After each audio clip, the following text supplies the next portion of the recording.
a cappella group called Magevet. And they did a beautiful recording of that. All right, so good morning. You have me to contend with today. The rabbi is not here today. So we're going to do Chevruta with Levi and with Manda, our new text. I do have a little play-in, if you'd like, which is Psalm 21 in a very contemporary version.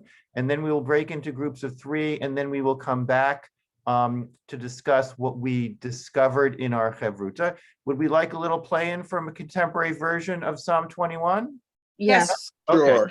I'm going to do that, and then we will break up. Does everyone have their texts? I did re-email them this morning just in case anyone didn't have them.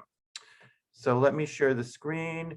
This is from the Psalms project. We've had other things that we've run from them before. It's a contemporary project to record the words of the Psalms in contemporary language. So here we go.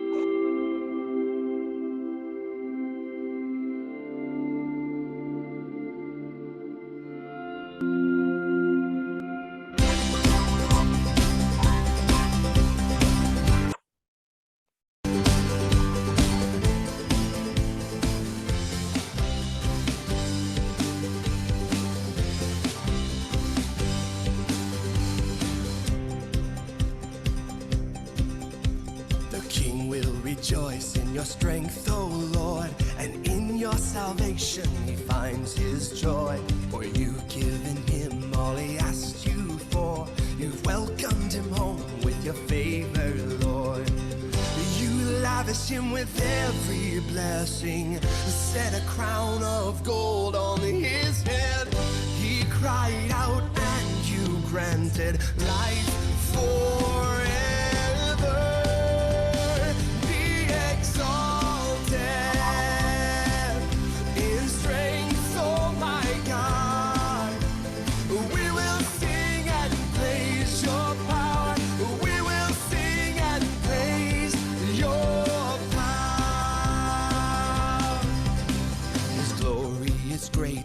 Victory, you've clothed him in splendor and majesty. He joys in your presence, he trusts in you. Through your perfect love, he will not be moved. Your hand will grasp all your enemies. You'll seize the ones who hate you and banish them with your fire, all consuming.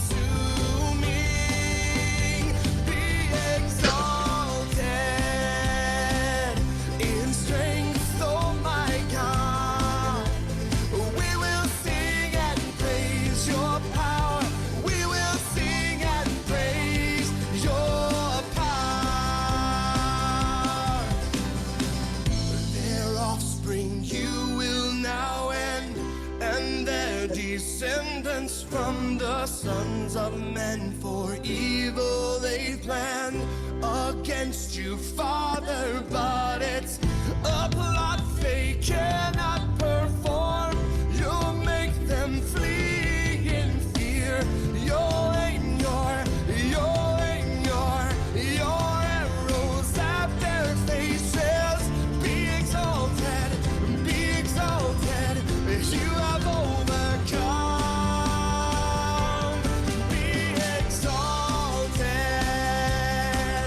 In strength, oh my God, we will sing.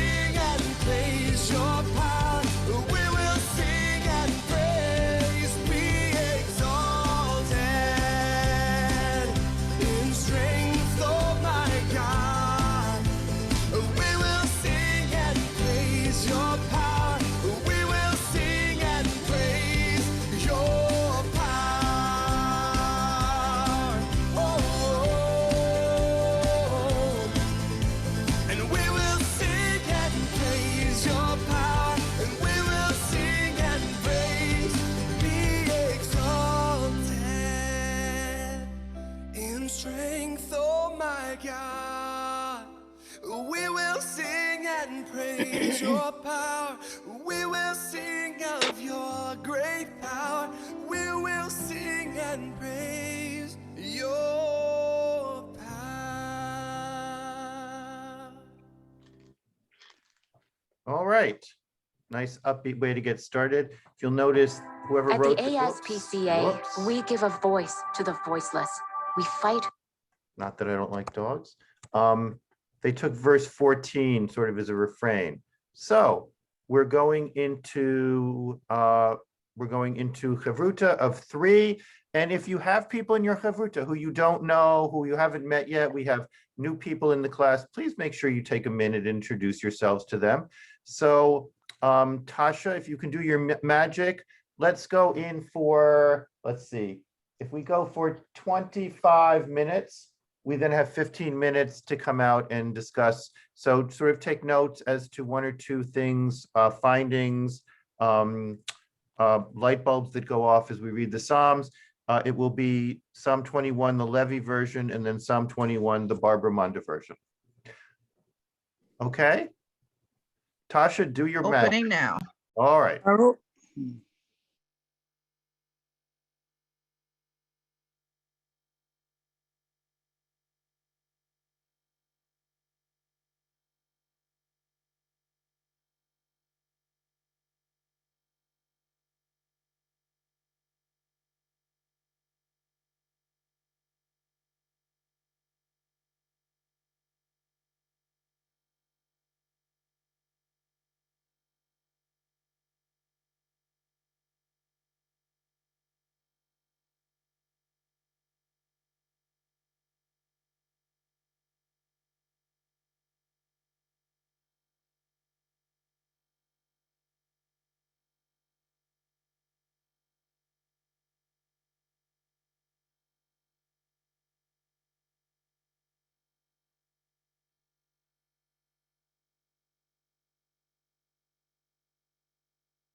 Oh, I see everyone starting to stream back into the room.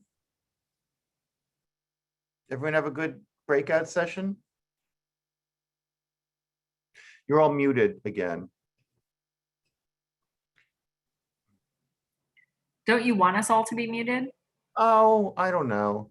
It's nice to chat with people as they come back. Yeah, it looks like, I don't know, it looks like we got brought back in quickly compared to others. I guess so. they were all still yakking away. We got taken out though, yeah. Lucky 7, that's us. All right, hold on. Harold, who was that musical group at the beginning? You know, I'm going to post it. I'm not sure. They were good. Yeah, they were good. I looked them up. They're a Christian gospel group. Right. One of the lead singers is a pastor. Right. And their goal and what they've done is to set all 150 Psalms to music. Yeah, it's quite powerful. Google Right, the so Psalms project and very easy to find. But I just want to take 1 second to say, sometimes you look up Jewish music and it also says Christian gospel when it's classified. Wow. So, but I think this is really Christian gospel. So I have hands up, which I will suppose are people who would like to report out from their chavruta briefly. Donna, you shot up first. Okay, I'm going to get myself into trouble here. Oh, good. But I just want to say that we were blessed with hearing Hazan Naomi Hirsch sing a few lines to us. And I'm wondering if she would share the wealth with everybody else. All right, Hazan, you're on. Well, I want to really bring the whole piece, if I may, perhaps later this week. But how about tomorrow morning? We don't have any other plan. Would you like to do that? Okay, you're on. All right, so Linda Solomon, briefly. Hi, we were, it was Alicia Barbara, myself, and then Alice joined. You froze, Linda. We're losing you. Am I here now? Yeah, you're here now. Go ahead. I mentioned that community and communion was an extremely strong part of what I felt that makes Psalms very interesting and makes the power that we feel as people, gives it strength. Our sense of community gives us strength in our sense of power, in our personal sense of power. And we primarily focused on Rejoice, Beloved Women, because we were speaking about um, those things which are mostly feminine, and how she approaches But the you're discussing psalm. the Manda here, right? Yes, Okay. yes. And that's basically what we had to say. We talked about other things as well, but mostly about Manda. Okay. Great. Yael? Hey, so we talked about Barbara Manda also. We also uh, looked at a bio of her online, and she seemed to be Catholic. What struck me in particular was changing everything to female voice. So instead of a king, we have a wise leader, an attentive leader, a wise woman. And instead of God, we have a mother of wisdom, or chokhmah. So that very much spoke to me. And also, there is not the anger that we see in the original Hebrew, but it's all about support. So there is no oz, strength, there is support, which again talked to me very much. So a much more gentle approach to God supporting a leader, but with a language that I could really relate to. Great. Saul?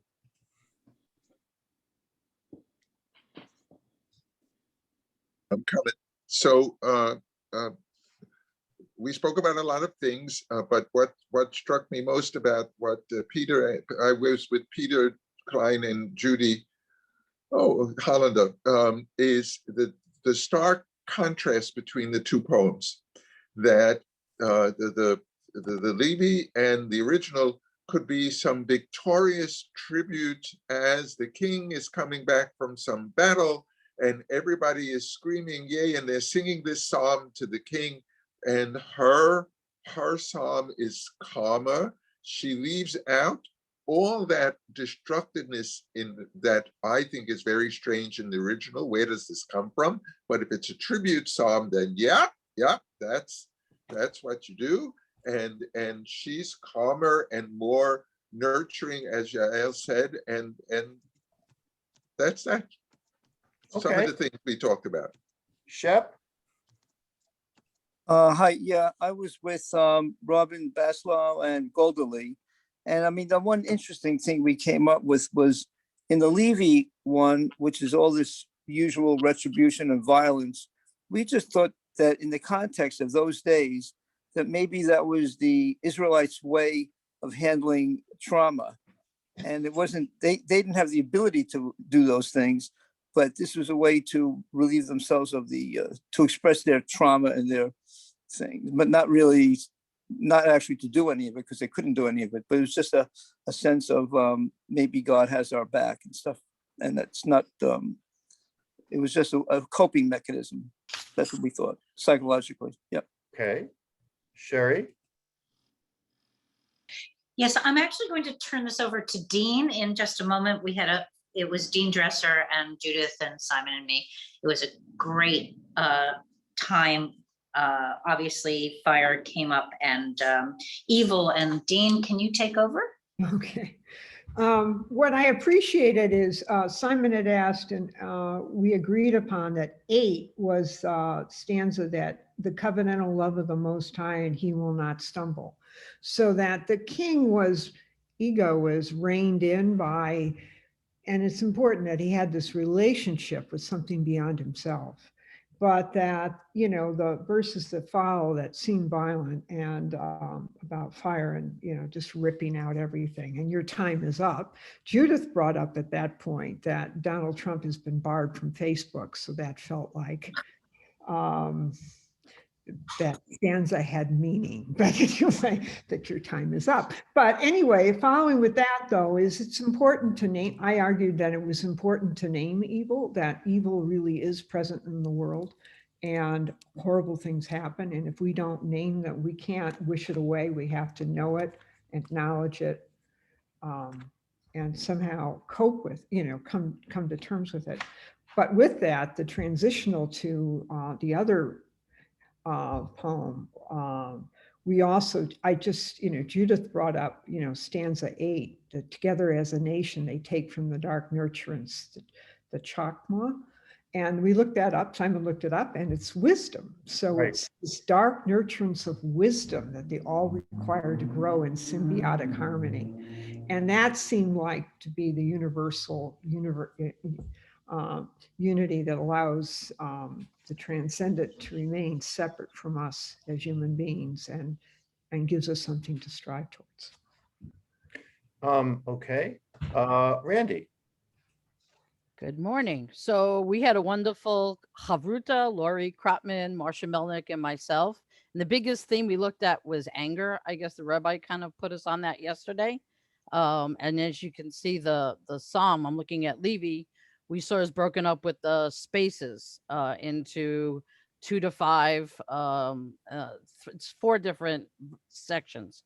And looking at the anger, we talked about both internal anger, what we feel but may not act on it, behavioral anger where you can actually see that somebody is angry, how we might be able to, you know, handle that. But ultimately how we ended up on line 9, thou shalt rip out their fruit from the earth and their seed from the human race. And that ultimately anger ends to the annihilation. If there are no more seeds in the earth, then nothing can grow. How do we stop anger from growing into a Hitler where he wanted to annihilate all the Jews? We decided it was dark and we just tried our best to find something, you know, meaningful within this psalm. Lisa Brown. So we were noticing all the different ways that this word your is used. I mean, it's throughout your, and then the second part of it goes to thou. And we were talking about how this difference between the godly king, God is king, and the earthly king. And it seems that in verse 12, you can see that the earthly king is God's instrument, that the earthly king is functioning through all these violent messages, but nonetheless functioning to prevail against God's enemies who have hatched an evil plot against God, right? An evil plot against you, with that capital U, Y rather. And then it seems that in the second psalm, the second poem, I'm forgetting her name. Manda. What? Manda. Okay. Manda, right. In Manda's poem, she seems to have already embedded that symbiotic relationship between the earthly king and the godly king as one, right? So she seems to start from there. She, of course, feminizes God, but she seems to bring out that the symbiotic relationship that we have with a God that relies on wisdom and relies on God and relies on wisdom. Judy Hollander. I just want to add what Saul had said, that for me personally, I think that the Psalms, if we read Psalms for our own benefit, I found that the original Psalm was helpful for me yesterday at a time when I was extraordinarily impulsively angry. And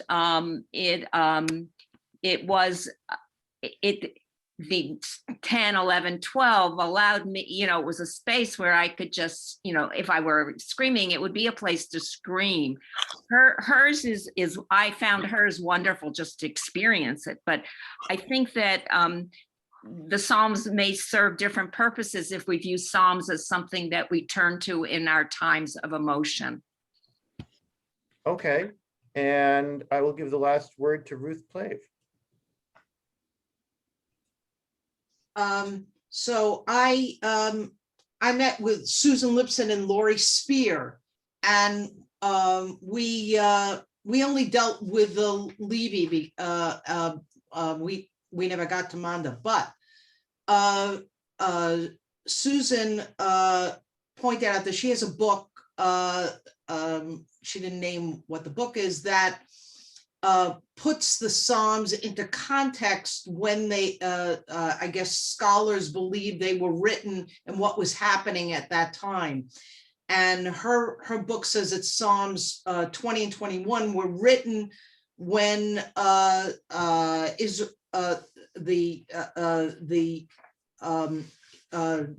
Judah was at war. And so it makes some sense that you would have be invoking God for that kind of violence. And we started talking about World War II, right, and from the American point of view of how wouldn't you want a God who would be violent on your behalf?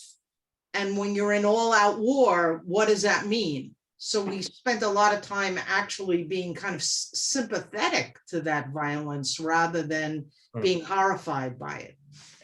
What was the book? Who Susan Lipson? Who yeah, she isn't here. I think she wrote in the chat that she had to leave. Oh, okay. We'll ask her tomorrow. Yeah, right. Yeah. Susan Lipson. Yeah. So thank you. I think Haruta always brings up so many different things. Right. So for tomorrow, you have me again. That what we're going to be doing is studying Fisher, and the rabbi suggests that we read through, and I will distribute this as a scan, but some of you have it. It's in the forward, pages 24 to 26. It's XXIV to XXVI. Fisher's, I will put it in the chat right now. Fisher's discussion of sovereignty and how Fisher understands and deals with the concept of sovereignty.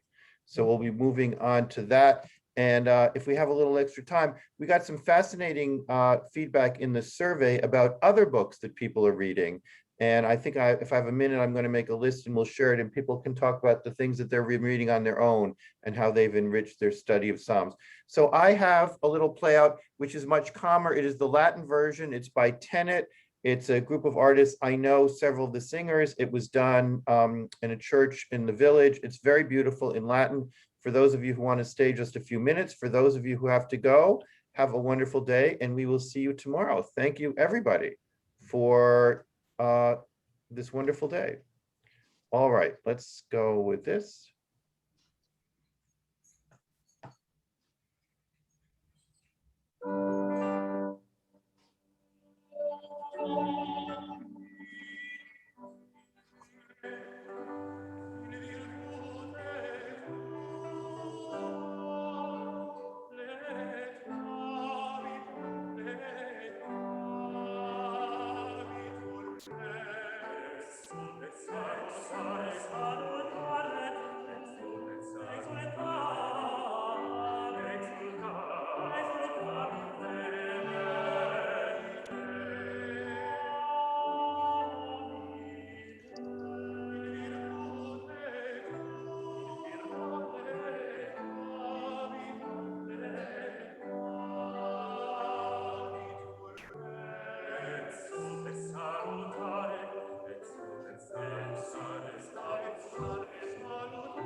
All right, thank you so much. And thank you for watching that rough version of the Eid video. And I'll be back tomorrow, and I might have the final version tomorrow to share with you. Bye-bye, everybody. Bye-bye.